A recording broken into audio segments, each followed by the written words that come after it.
Officer की post. Candidates are invited for appearing in interview for the post of scientific officer in department of environmental and water resource engineering of university teaching department CSVTU Bhilai on purely temporary basis. CSVTU ने उम्मीदवारों से आवेदन आमंत्रित किए हैं scientific officer के post पे appear होने के लिए। साइंटिफिक ऑफिसर की पोस्ट निकली है department of environment and water resource engineering में, जो कि है university teaching department of CSVTU Bhilai. ये जो पोस्ट है प्योरली टेम्परेरी बेसिस पे है। Information about eligibility criteria and number of proposed vacancies liable to change are given in table 1। Information eligibility criteria और नंबर ऑफ प्रपोज्ड वैकेंसी के बारे में जो कि परिवर्तनीय है उन्हें दिया गया है टेबल 1 में। Duly field applications along with self-attested copy of requirement document is to be submitted on or before 20 December 2020 at CSVTU Bhilai Nevai campus Chhattisgarh. सभी भरे हुए आवेदन पत्र self attested copy of requirement document के साथ 20 दिसंबर 2020 या उससे पहले CSVTU भिलाई नेवई की कैंपस में सबमिट हो जाने चाहिए। Application form is available at official website www.csvtu.ac.in। Official website csvtu.ac.in पे एप्लीकेशन फॉर्म अवेलेबल है। The application fee is ₹1000 for general OBC category and ₹500 for ST/SC। General OBC category के लिए fees रखी गई है 1000 और SC/ST के लिए फ़ीस रखी गई है 500। अब आते हैं हम नेम ऑफ पोस्ट और उसके सारे डिटेल्स पे। पोस्ट का नेम है scientific officer. Number of post है 1। डिपार्टमेंट है department of environmental and water resource engineering. Essential qualification, यहाँ पर जो क्वालिफ़िकेशन मांगी गई है वो मांगी गई है MTech या MSc रिमोट सेंसिंग, जियोग्राफी या जियोलॉजी या जियो इन्फॉर्मेटिक्स या इक्विवेलेंट होनी चाहिए और साथ ही साथ BTech या BTech या फिर BSc होनी चाहिए रिकॉग्नाइज इंस्टीट्यूट या फिर यूनिवर्सिटी से, जिसमें मिनिमम 60% मार्क्स होने चाहिए क्वालिफाइंग डिग्री में। Experience, minimum 8 years of experience होना चाहिए रिसर्च एंड डेवलपमेंट, सर्वे और geo data processing with planning and supervision relevant field में।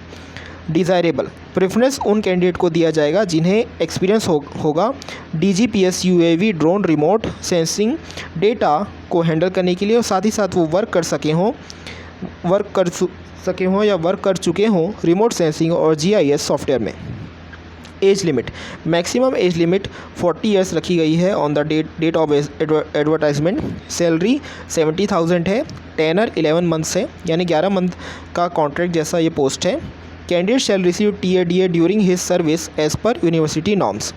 कैंडिडेट को मिलेगा TADA उनके सर्विस के दौरान यूनिवर्सिटी नॉर्म्स के मुताबिक। The appointment of the candidate may be extended based on performance review committee. Appointment candidate का एक्सटेंडेड हो सकता है परफॉर्मेंस के बेस पे और रिव्यू कमिटी के असेसमेंट के बेस पे। डिटेल्स ऑफ सिलेक्शन प्रोसीजर की डिटेल्स इस तरीके से हैं।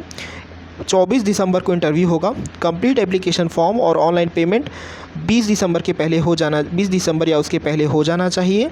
Schedule of interview of eligible और शॉर्ट लिस्टेड कैंडिडेट्स 23 दिसंबर 2020 से शुरू होगा। ऑफिशियल वेबसाइट csvtu.ac.in को आप विज़िट कर सकते हैं डिटेल एप्लीकेशन प्रोसीजर जानने के लिए। Terms and condition, application fee एक बार पेड होने के बाद किसी भी परिस्थितियों में वापस नहीं की जाएगी। इन्फॉर्मेशन जो भी एप्लीकेशन में मेंशन की जाएगी वो सपोर्टेड होनी चाहिए by copy of self attested certificates. Candidate जो कि गवर्नमेंट या प्राइवेट ऑर्गेनाइजेशन में वर्क कर रहे हैं उन्हें प्रोड्यूस करना होगा NOC यानी कि नो ऑब्जेक्शन सर्टिफिकेट इंटरव्यू के समय पर। ऐसे सारे एप्लीकेशन जो भी रिसीव्ड होंगे यदि वो लेट से रिसीव होंगे तो उन्हें कंसिडर नहीं किया जाएगा। यदि कोई भी उम्मीदवार ओरिजिनल डॉक्यूमेंट्स सबमिट नहीं कर सकता या फिर मार्कशीट सबमिट नहीं कर सकता at the time of joining तो उसकी कैंडिडेचर या उसकी उम्मीदवारी को निरस्त माना जाएगा। कैंडिडेट्स को क्लियरली मेंशन करना है मार्क्स ऑब्टेन्ड, एग्रीगेट परसेंटेज और डिवीज़न एप्लीकेशन फॉर्म में। ग्रेड पॉइंट टू परसेंटेज की कन्वर्जन के लिए कैंडिडेट को प्रोड्यूस करना है रिलेवेंट डॉक्यूमेंट जो कि बेस्ड होगा उसके रिस्पेक्टिव इंस्टीट्यूट, यूनिवर्सिटी और ऑथराइज्ड गाइडलाइंस के अनुसार। एक्सपीरियंस कैलकुलेटेड नहीं होगा on the basis of appointment या ऑफर या लेटर। एक्सपीरियंस की कंसिडरेशन के लिए अटैच करना है सर्टिफिकेट जो कि इशूड होगा प्रिंसिपल या फिर हेड ऑफ इंस्टीट्यूशन के द्वारा। यूनिवर्सिटी रिजर्व करता है राइट इस की चेंज करने के लिए number of nature and post, या फिर कम्प्लीटली रिजेक्ट कर सकता है एडवर्टाइजमेंट को बिना किसी पूर्व सूचना के। अपॉइंटमेंट टेम्प्ररी होगा नेचर में और टर्मिनेटेड हो सकता है किसी भी वक्त पे बिना कोई नोटिस दिए।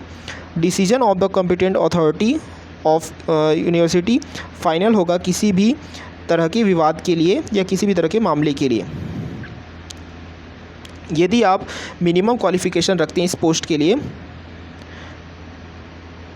तो इसका मतलब यह नहीं है कि आपको इंटरव्यू के लिए कॉल किया जाएगा। सिर्फ़ और सिर्फ शॉर्ट लिस्टेड कैंडिडेट को ही इंटरव्यू के लिए कॉल किया जाएगा।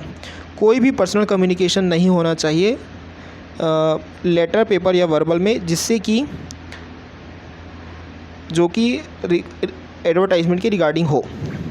किसी भी तरह का कैनवासिंग करना या फिर किसी भी तरह का गलत कार्य करना आपकी उम्मीदवारी को निरस्त कर सकता है।